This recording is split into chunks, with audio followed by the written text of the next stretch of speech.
Hey y'all, I'm Attica Scott, former Kentucky State Representative. They're asking me about everything, local, state, federal, all the time. How do I do this? How do I do that? Why can't I get a speed hump? What's going on with the consent decree? Hey y'all, welcome to Ask Attica. Thank you so much for joining us on this beautiful Friday morning. Hey y'all, welcome back to Ask Attica, the podcast that we started back in May of this year. Y'all been rocking with us ever since. I'm really excited about our guest today, especially as we close out the year and think about, what 2025 has meant to folks. It's really important to me to have Sydney Hampton here, who is a community health worker with the Park Duval Community Health Center. I've been a patient myself at the health center years ago. But I was struggling financially, single mom with 2 kids. I really appreciate the work of the Park Duval Community Health Center, and so glad that you're here today, Thank Sydney. you for Welcome. having me. Of course. So I love to start with some of my most special guests with a question, and that question is, what is bringing you joy today? Well, it's definitely not the weather, Right. but I woke up this morning and I have a little dog named Sunshine.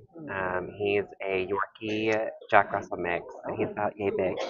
And he did the cutest little like yawn stretch thing whenever I started to like shuffle out, my alarm's going off, I'm annoyed, Yes. I don't want to get out of bed. Yes. And he just like yawned and stretched and like laid his head over, and it almost made me like tear up. Like I was like, I don't want to leave you. Yes. But he brings me joy every day. I love that. Really, truly, I love him so much. Sunshine. Sunshine. I love that. And I love your nails. Thank you. I did it myself. Yes.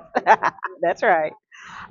Okay, so I've got folks who are watching who may not have any idea what a community health worker is. So, what's a community health worker? Yeah, most people don't know what we are, and that's Okay. okay, because we're relatively a new kind of like branch of social work.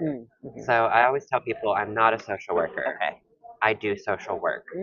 So I'm kind of the like social worker light. We are a bridge between like healthcare and social issues. Okay. So the best way to explain it is if you go to your doctor and your doctor says your cholesterol is way out of bounds. Yes. You need to fix that. Yes. And you say, how can I fix that? And they say, well, you need to eat better.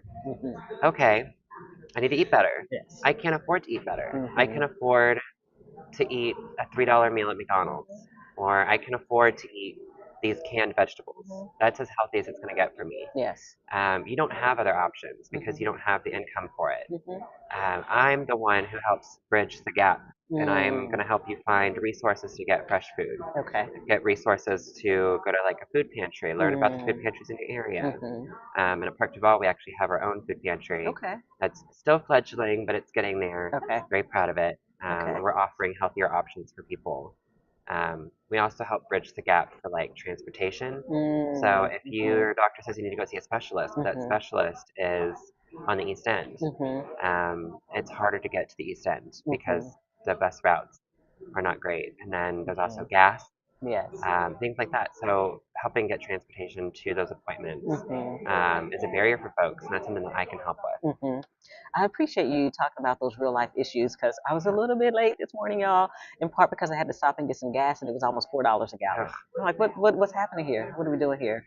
And we'll talk later too about some of the barriers you've also seen your clients experiencing because it's transportation, it's affordability, it's also what's available. Like, I think about the West End of Louisville, Kroger on 28th and Broadway, Kroger in Portland. That's it. It's a food desert. Right, exactly. So, and then, but in the East End, 3 Publixes already open and 2 more on their way. Yeah. Anyway. Who's that for? Right. Rich white people who can afford the gas to go a little bit further to get to things, but it's more convenient for them. So it's really interesting. I live in Old Louisville, and it's not quite like a food desert, but because we have that Kroger on 2nd Street. But because that Kroger is one of the, I mean, there's the one right here, and then there's, I think the only one, the closest one would be the one on 2nd Street. Yes. Because of the spread out nature, the Krogers are incredibly busy. Yes. Which, if you're getting off work and you've worked a 9, 10-hour shift, 12-hour shift, and you got to get home to your kids, you got to pick up your kids from school, when do you have time to stop at the grocery store and get healthy food? Yes. You don't. So you Exactly. stop off at McDonald's. It's about convenience and access, which Louisville's not great for. Right. Truly. Exactly. Unless you live on the East End. Yeah, You can yes. afford it. And then you have not only Publix, but you have Trader Joe's, Whole Foods, Yeah. Then you right? can afford to eat a Whole Foods. Kroger, Yeah. Fresh Market. Mhm. We can go on and on. Yeah. Okay. So the other thing that people may not know a lot about is the Park Duval Community Health Center. Yeah. So can you tell us some about the work of the Community Health Center? For sure. So Park Duval Community Health Centers is a federally qualified health center. That means that we are primarily funded through Medicaid, meaning encounters. So whenever someone comes in and they have an appointment, we don't turn them away regardless of their ability to pay, whether they're insured or uninsured.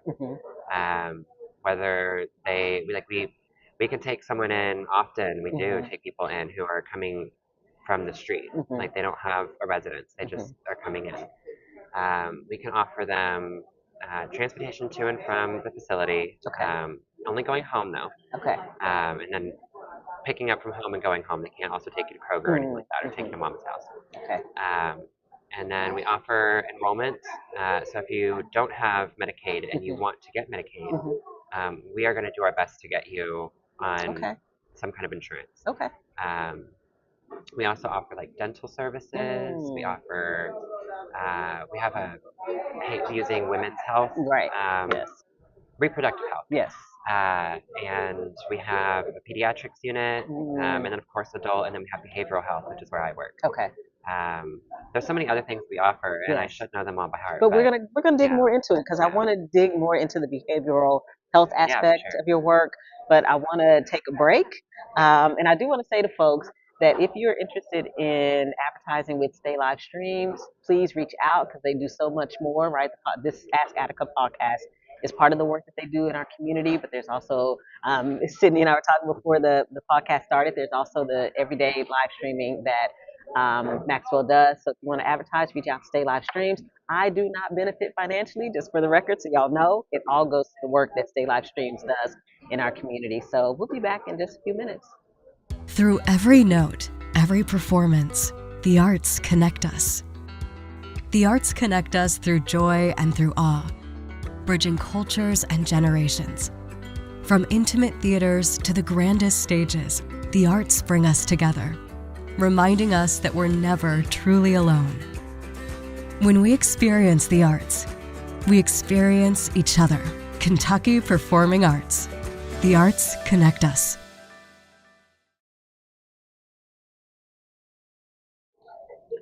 All right, welcome back, y'all, to my Ask Attica podcast. And my guest this morning is Sydney Hampton, who is a community health worker with the Park Duval Community Health Center. And so we're going to dig into some more intense questions about the work that you do so that people get a better understanding about the work of a community health worker, but also about Park Duval Community Health Center. So this question is really timely in the political climate that we find ourselves in, but it's always been timely. You and I both know that. So how do systemic issues like racism, poverty, and neighborhood disinvestment show up in your day-to-day work with patients and families at Park Duval? Yeah, so we are located in the West End, right off of, I believe it's, I can't remember the neighborhood. Park Duval. Park Duval neighborhood. So we see a lot of folks who have systemic issues that they're facing. So there's lack of access to transportation, like we talked about. They have their own cultural reasons to not want to approach certain healthcare settings. That can also include behavioral health, mental health.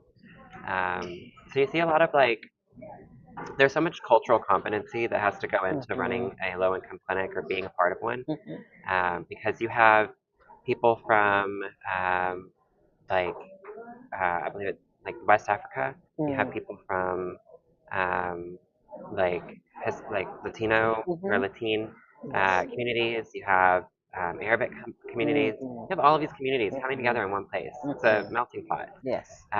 And there's going to be different needs, cultural needs, in addition to their healthcare needs. So you have to be really mindful of all of these different communities and how they're affected by heart health, how they're affected by especially whenever it comes to reproductive health, because there's so many things culturally that can go into conversations that they're willing to have or comfortable having, but are important to have for their health.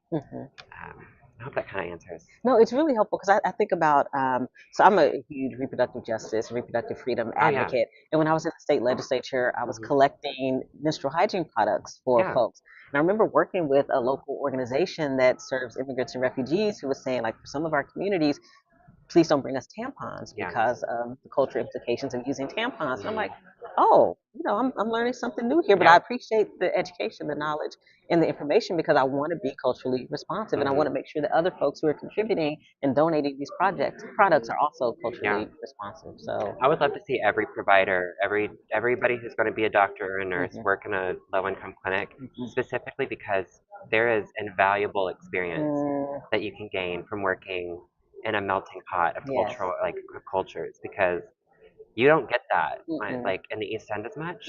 You're not going to get that in St. Matthews the way that you're going to get it here. That's right. And also just put your time in. Yes. And there's a different level of comfort for why you get it here, right? That there's just being in Goodwill and being here at Black Coffee, you see so many kinds of people because of the comfort level, the intentionality, the time that people take, right? So that's really important. Yeah, when people come into Park Duval, they immediately are greeted by the majority of the staff are people of color. Like there are very few people of color at Park Duval, and I'm one of them, and I'm trans. So like you come in and you see all these different types of people, you find yourself in there. It's not often that you get to go to a doctor's office and if you're not a cis white person, see someone who represents you. But it's not hard to find someone who looks like you working there, which I think is really special. And even myself, I like come in to work and I see people who've overcome a lot of systemic issues and social injustice, like myself. Maybe different injustices, but nonetheless, I feel very comforted knowing like we've all walked a similar road and we all are here for the same purpose. We all have the same sense of justice and desire to help people who maybe aren't privileged enough. That's right. Oh, that's beautiful. Thank you for that. All right, so my next question is digging more into my area of expertise and really deep interest, policy. Okay. So what local or state policy changes would make the biggest difference in improving health outcomes for Louisville communities, especially those that have been historically underserved? This one's a tough one because I, by no means, am an expert on policy. And I try to follow politics, but a lot of it I just don't understand. I feel like a lot of people, like myself, don't fully have a grasp on politics because it's not really made for us. Right. I think, okay, for starters, Mr. Government, if you're listening, stop cutting our funding. Oh. Like, stop cutting our funding. That's a great way that you can enact policy. Stop cutting funding. You're cutting funding for federal, like programs like Park Duval that are federally qualified health centers. You're cutting funding for Medicaid. You're cutting funding for the organizations that are too woke. You're impacting people who are the most disadvantaged to save a buck and spending it on brass-plated tweets hung in the White House. Like, is this thing on? Is this thing on? Stop cutting funding. Start investing in neighborhoods that are. Start investing in neighborhoods like this one. Like, there's nothing to lose making people more economically advantaged. If people are more economically advantaged, if they're able to find work and get to work, they're going to then boost the economy, right? And that's all we talk about is the freaking economy. Right. So I don't know what policy needs to happen. It's not my job to figure it out. That's right. Mr. Government, it's yours. That's right. But I think that if we can just, like, what's the word whenever you split money up? Divvy. Divvy. If you can divvy out some of that cash that you're spending on war. Blowing up boats in Venezuela. That part. Sending weapons to Israel. Like, you can instead send that money directly to communities like this. That would be lovely. That'd be a great start because we could have more grocery stores. We could have better roads. We could have better. Our bus system is a freaking mess. Mhm. You know, like there are so many little things, and it wouldn't cost that much money, I don't think. I mean, it would, like Yes. in the grand, like, but in the Yes. grand scheme of things, based on what we're spending on other shit or stuff, Yes. like it wouldn't be that much. Yeah. For real. Anyway, that's my soapbox. But I'm so glad that you brought up funding because I'm a woman of faith. And one of the things that I've been told for years is that budgets are moral documents. Mhm. So it says a lot about you where you prioritize your spending. Yeah. And if you're not prioritizing it and taking care of people, then that says something. Yeah, So, absolutely. Why are we not taking care of the people that live in this country? All of the exactly. people who live in this All country, of the people. That's exactly right. documented or not. That's exactly. Thank you. All right. So I want to dig into your work before we take another break. And so, what's one thing that you wish lawmakers better understood about community-based health care and the role of community health workers, Mr. Government? Mr. Government, it's very important. The work that we do impacts people's lives, makes people's lives so much better. Mm-hmm. We have patients who come to us who haven't been to the dentist in 6+ years, who have never seen a therapist, who don't trust the healthcare system at all. Yes. For whatever reason, they came to us today. We have an opportunity to get them on track to better health, to help address their dental needs, which address sometimes their heart health. Yes. Have the ability to get them food for them and their families. Sometimes kids at home who are eating very little. We can address their mental health problems. Maybe they're schizophrenic or they're previously incarcerated. And maybe their mental health, if not acknowledged and also treated, can end up impacting them in a way that gets them reincarcerated. We can do so much good in the world when we're allowed to do so. When we're funded properly, and when we're not constantly having these executive orders and stuff coming down that are making us question, going, how long do we have this? Is the other shoe going to drop? Are we going to be here in 6 months? That's right. You know?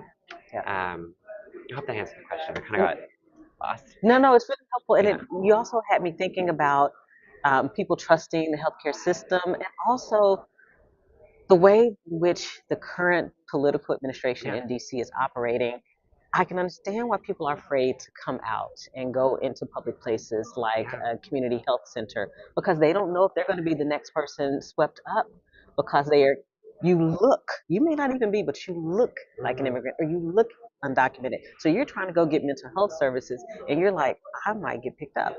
Yes, So that is another thing that scares me to death. Like I sometimes am at home trying to like relax and like wash the day off. You know, it's a lot of trauma that you pick up through the day, and you just want to like kind of dust it off so that you can live your life and be a whole person.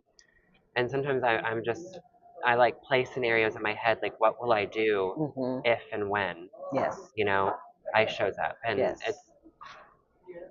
the level of fear is for me high.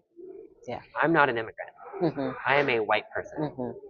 So my fear is minuscule compared to the child who's afraid that mom or dad going to work, they're not going to come back. They're not going to get to say bye. So I don't have a solution for that either. That stresses me out. Yeah. All right. Yeah.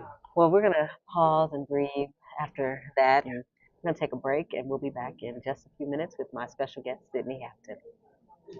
Healthy Beginnings Connect Us offers resources, classes, and more. Visit us at 1141 South 2nd Street or www.blackbirthjustice.org. Healthy Beginnings Connect Us empowers families to thrive through holistic well-being, early child development, and accessible health care. We are committed to fostering connections, knowledge sharing, and support networks that enhance the physical, mental, and emotional health of children, parents, and caregivers. By building bridges between healthcare providers, social services organizations, educators, and families, we aspire to create a world where every child experiences a healthy and nurturing start. Setting the foundation for a brighter future.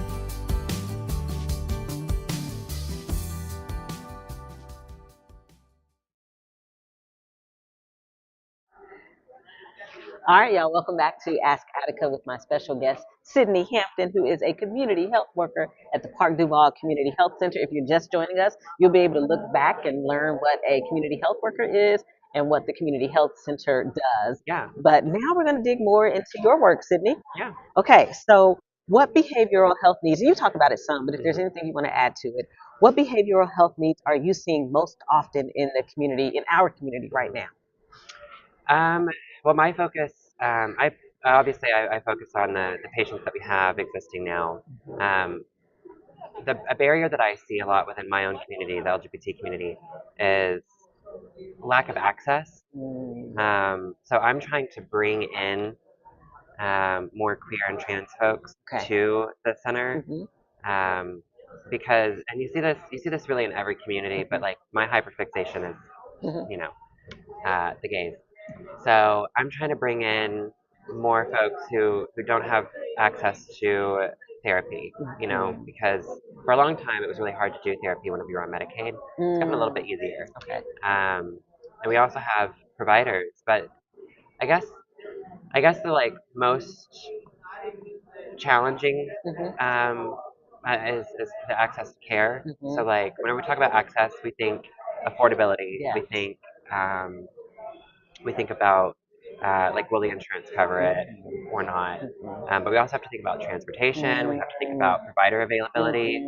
And something that's a really big challenge right now is provider availability. Are there enough providers? There's a whole lot of people who need these services. And there's providers who can handle this in a week. So then you have folks who aren't able to get in time, or they call to make that appointment. They have that day where they're like, I'm going to do it today. They call and they're told, you know, it's going to be 4 weeks, it's going to be 5 weeks, it's going to be 6 weeks, it's going to be 2 months. That's something that I think Park Duval is really working to overcome, to have more availability for providers. And then also, again, we have transportation. So if you need to go to a federally qualified health center, whenever you schedule an appointment, you can let them know that you need transportation. They'll come and get you. That's another big barrier that a lot of places don't offer. Like most doctor's offices don't offer to pick you up and take you home. So we do, which is a really great thing that I'm seeing. I'm only 3 months in, and I'm blown away by the level of care and intentionality to help overcome the barriers. So you had me think about something. Is there a clearinghouse or something where folks can go and look and say, okay, I'm looking for behavioral health specialists whose focus is LGBTQ plus folks? Like, is there a clearinghouse where folks can go? I typically tell people to reach out to your local pride organizations, especially the local pride local pride foundation. Anthony Munger there is kind of the, like, if I don't know something about like queer health, I reach out to him, and he can usually tell me, oh yeah, just call these people. He's kind of my clearinghouse of sorts. But there are like on TikTok, there's I wish it wasn't just on TikTok, but there's a Excel document that's floating around of all of the providers who are willing to do. My gosh, forgive me. Hysterectomy for trans masculine patients. I should have known. I've had one of those. I should know this sign. So they have a document that has the providers who are willing to do one without like all of the bureaucracy, and whether they accept insurance in your state. It's like a big Excel document, and that's one way that queer people are kind of like we help us kind of deal.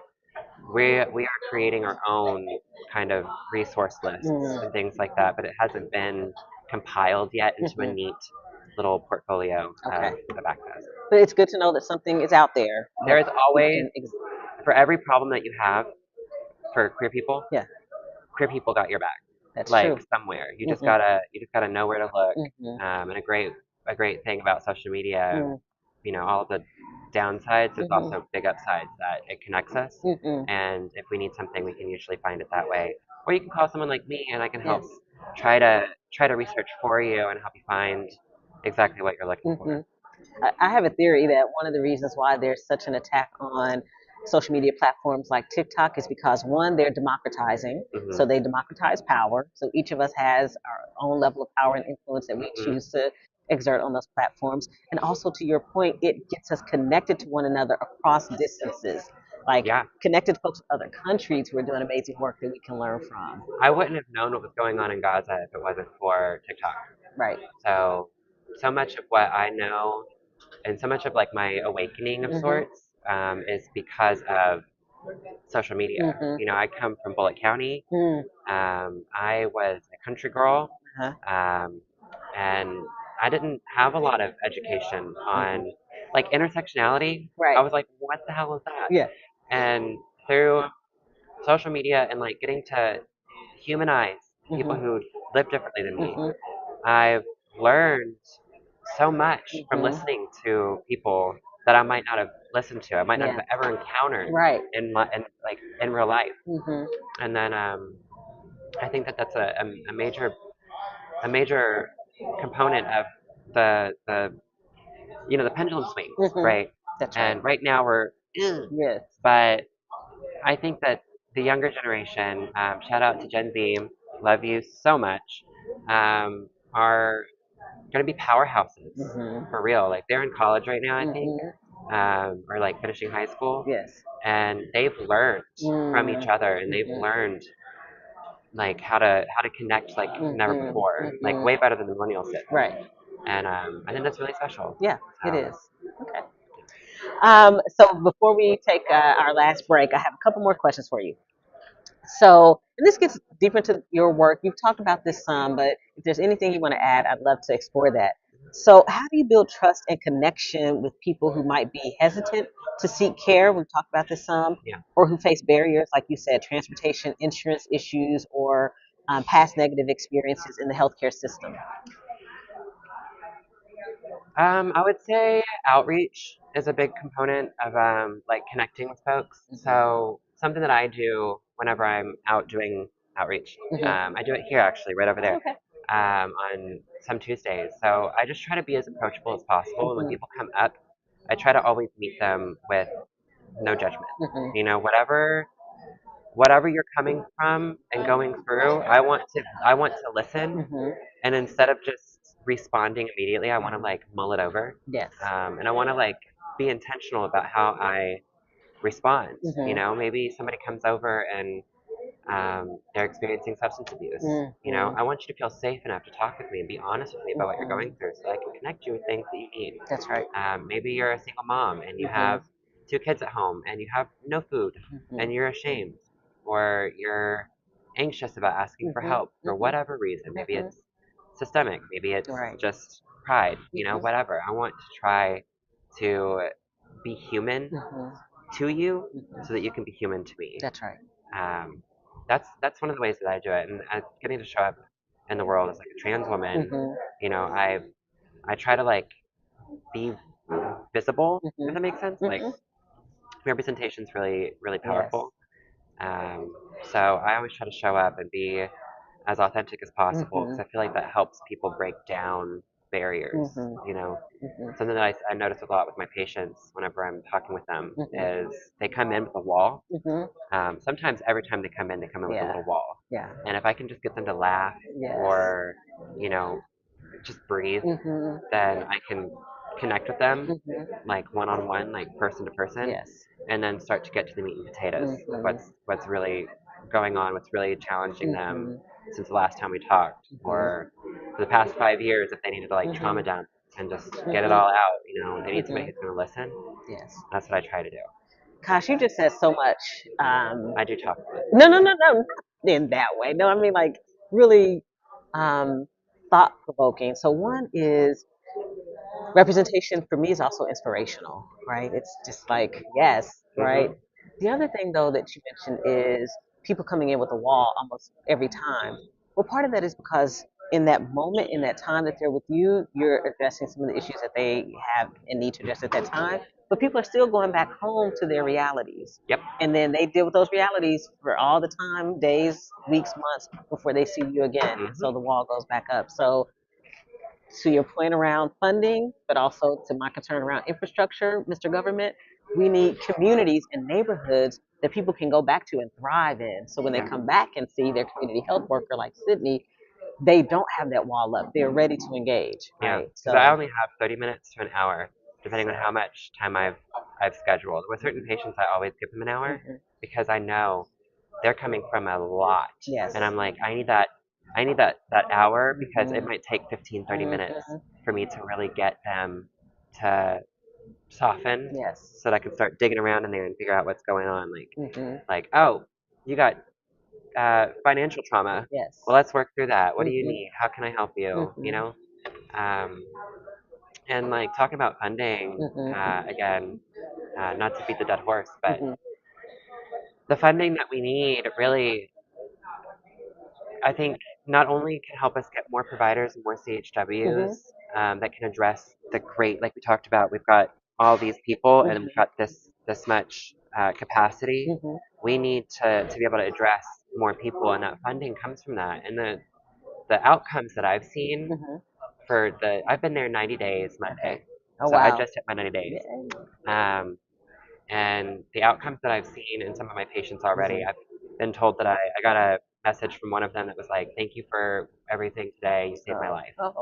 And I was like, and I believe her. Yes. Like, she came into me angry and hurt and just downtrodden, and she left lighter. And I said before she left, I said, you look brighter. And she was like, thank you. I love that. She's like, I feel brighter. And then she messaged me later and she's like, you saved my life today. I've seen people get placed in housing who were unsheltered. And in that short amount of time, I'm seeing these people who for years have been struggling. It's cycle, same thing every day. Get to a place where they didn't dream that they could be. Yes. And now they're placed in an apartment. They've got a couch. They've got a table. They got a place to lay their head. Like, that is really, really beautiful. Yes, it is. Yeah. Thank you for sharing those stories with us. But you also said something else that I want people to be aware of. On Tuesdays here at the Goodwill Opportunity Center, there's a resource fair. Lots of community resources are here, so make sure you stop by and be supportive. If you have a resource to offer, connect with Emery Scott Lee here at the Goodwill Opportunity Center to offer those resources. Shameless plug, I'm a proud member of the Friends of the Parkland Library, and we're having a book sale here the Tuesday after MLK Day. Fun fact, we still have an MLK Day, despite what you've heard. It's only the Orange Terror saying that national parks would not be free on MLK Day. There's still an MLK Day. So the day after MLK Day, we will be here with a book sale here at Black Coffee, and we hope to see you for the resource fair as well. So I've got one more question for you, Sydney, before we take a break, our last break of the hour. And then we'll come back, and Sydney's going to ask me some questions.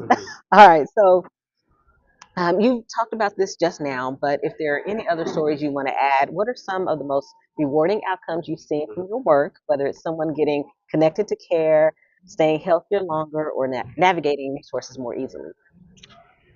My favorite's the ones where somebody, I have one of my hyperfixations, aside from just like gay people, is also helping people who are unsheltered. So if you don't already, follow Global Outreach for the Unsheltered. They're doing amazing work and deserve all of your dollars.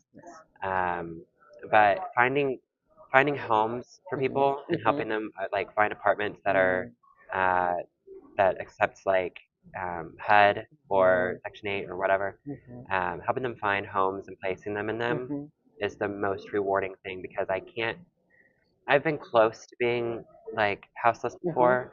I've never been there. So I can only imagine the trauma that you take on, and have to live with. And how scary it would be not to know where you're going to sleep, or not knowing who's going to bother you and harass you while you sleep, or who's going to cut up your belongings on PD. And I think that that's the most beautiful and most rewarding thing, is helping people get placed, because they get to build a life for themselves. You have a residence, you can start looking for jobs. Fun fact, if you don't have a place to live, most places won't hire you. Right. How do you get out of that impossible situation? System broken. Turn it on. Yeah. Mr. Government. Mr. Government. All right. Well, we're going to take a break. Thank you so much, Sydney. Yeah. I appreciate you. And when we come back from this last set of breaks, Sydney's going to take the mic and ask me some questions. Again, if you want to advertise here with Stay Live Streams, reach out to Maxwell Mitchell and get you some ads running. All right, y'all. See you in a minute. Hey guys, before we get back to the live stream, I'm Tracy, the bartender at Southern Hospitality Bar and Grill, located at 3402 West Broadway. You guys got to come and check us out. You can call your order in, and the phone number is 502-822-1474. Again, I'm Tracy, the bartender at Southern Hospitality. Come check us out, guys.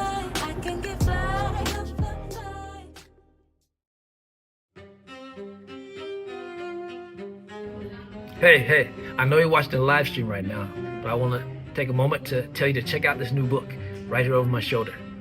Believe me, it'll be worth it. All right, y'all, welcome back to Ask Attica with my very special guest, Sydney Hampton, who is a community health worker at the Park Duval Community Health Center. So, Sydney, I'm going to turn the mic over to you, hand it over to you. The show is called Ask Attica. So, do you have any questions for me? I do. I have two. Okay. So I float around the idea a lot about getting into politics. Sometimes I get really, really angry at a headline, and I'm like, I am going to fight the mayor. Yes. A more useful, a better use of my time would probably be to enact policy. Mm-hmm. How do you even get started? I am a trans, poor, undereducated on paper woman who wants to get into politics. Yes. I want to fight the good fight. How do I get started? Do I need like an associate's degree? Do I need, what are the steps to like being you? Well, I appreciate that. A few things. One is, and I love these conversations, one is identifying a mentor who may have been in or currently is in politics, who's doing the kind of work that you really are interested in. It could be somebody local, statewide, or it could be somebody in another state. It may not always be someone in your own backyard. The other is getting connected to those organizations that are doing the policy work that you're interested in. You mentioned housing, right? So maybe there are some organizations out there you want to connect to say, hey, I want to lend my talents to the policy work that y'all trying to do, whether it's policy shift, implementation, whatever the case may be. The other is I hope you do run for office, because I believe that everybody who wants to run for office should run for office. The system has been designed to keep us out, and we shouldn't keep allowing it to do that. We absolutely run for office, because there's enough room for everyone. And we need people who are going to show up and speak out for all of us, right? And to make sure that they're fighting for justice and fairness for all of us. So I encourage you, if you're interested, and it may not be tomorrow, but or next year, but at some point, if you start now building that foundation, you can run and be successful. Wonderful. Yeah, I would love to see more young people in office. Yes. Fighting. Watching those clips of like Jasmine Crockett. Yes. She just tears them up. Yes. Yeah, and like that's really inspiring to me because I'm used to people sitting in a room doing nothing. Right. I want people in a room who are gonna tear the wallpaper off. Yes. Until this gets done. Yes. Well, and I would just have to say, as a former local and state elected official, there are more politicians who don't want to do anything than there are who actually want to do something. Most politicians just want a position or title. So we need more people who actually want to do something. So that's why I don't care about the title. I just want to be able to get from point A to point B and fight for it. You know what I mean? And the work doesn't always have to happen in office because, as you probably know, that state legislature was determined not to get any of my bills even heard in committee, let alone passed. So now that I'm no longer in office, I'm even more effective. Been able to help get a middle school named after Dr. J. Blaine Hudson. Been able to help get the People's Consent Decree passed, right? Been able to do policy work that didn't require me to be in an elected office. So, you have that opportunity as well. So, all right. Any other questions for me? Yes, I have one. Okay. So we talked, I talked a little bit about sense of justice. And like mine is very much so driven by my experience as a trans woman. Yes. I imagine yours are very much so influenced by your experience as a Black woman. Yes. So, so I remember a time whenever I was so angry all the time. I had no way to funnel that energy, that passion, that drive. Yes. How did you find a way, like a vehicle for pouring in that deep sense of justice that you have. Well, I was born into it. So I'm named Attica after the prison in upstate New York where people who were incarcerated rose up, mostly Black and Latine people, rose up to say, hey, we demand justice and to be treated fairly. So my parents named me after the prison. So it was a calling on my life that I was going to have to do something, right? And I grew up in the projects of Beach Terrace. So I grew up at a time before it was like it is now, right? Very nice. And so the sense of justice was strong. It was deep because I saw that people deserve to thrive. So it's always been a part of who I am. I found a way to channel it when I decided to start working on other people's campaigns. So that goes back to your previous question too. Working on people's campaigns helps with that policy work as well. So I started working on other people's campaigns, and then I was encouraged to run for office myself and was able to channel my lived experience into policy work, right? And so there are situations where maybe the policy I was working on with my name on it didn't get passed, but maybe a piece of it got into someone else's bill, right? And or we elevated the conversation across Louisville or across Kentucky about the Crown Act and stop discriminating against people because they have natural hair. That's silly, right? That's ridiculous. We weren't having that conversation in Kentucky until I got to the state legislature, right? So I take ownership for expanding that conversation across the Commonwealth. So, opportunities like that.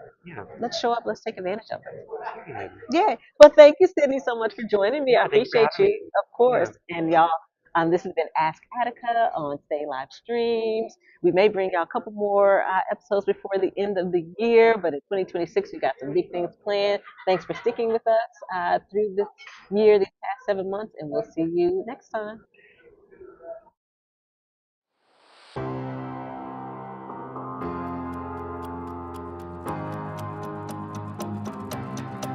Hey y'all, I'm Attica Scott, former Kentucky State Representative. They're asking me about everything, local, state, federal, all the time.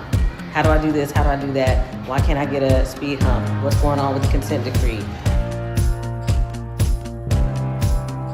Hey y'all, welcome to Ask Attica. Thank you so much for joining us on this beautiful Friday morning.